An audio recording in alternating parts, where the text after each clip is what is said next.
ស្បាយបានចូលជាបាលប្រាក់មួយរៀលគាត់ក៏គ្មានឡើ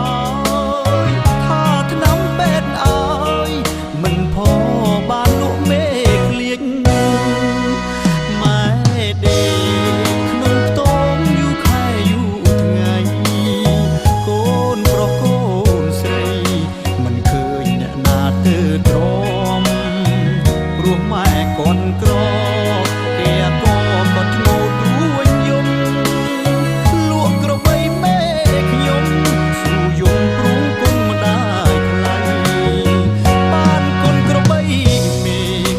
មេម៉ែរស់សុំថ្ងៃគិតទៅអាឡ័យម្ដាយថ្លៃគាត់អស់ចំបែងពេលឃើញក្របីគេនឹកដល់ក្របីខ្លួនឯងម៉ែបានអាយុវែងក៏ព្រោះប្រាក់លក់មេឃ្លៀច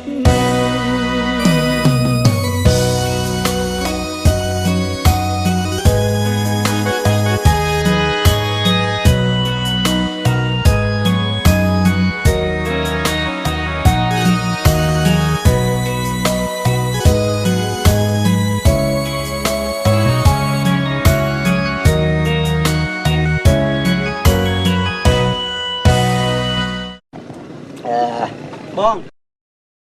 ម៉ៃល្មមទៅមើលម៉ែខ្លះនៅចាំម៉ែថៃម៉ែឈឺឲ្យចុចឈឺតែមិនទៅហៅពេទ្យឲ្យមកអញនឹងអញពេទ្យម៉ែបានថ្ងៃដឹងអត់ផឹកចឹងទៅ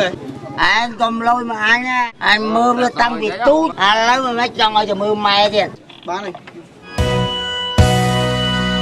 ម៉ែដេ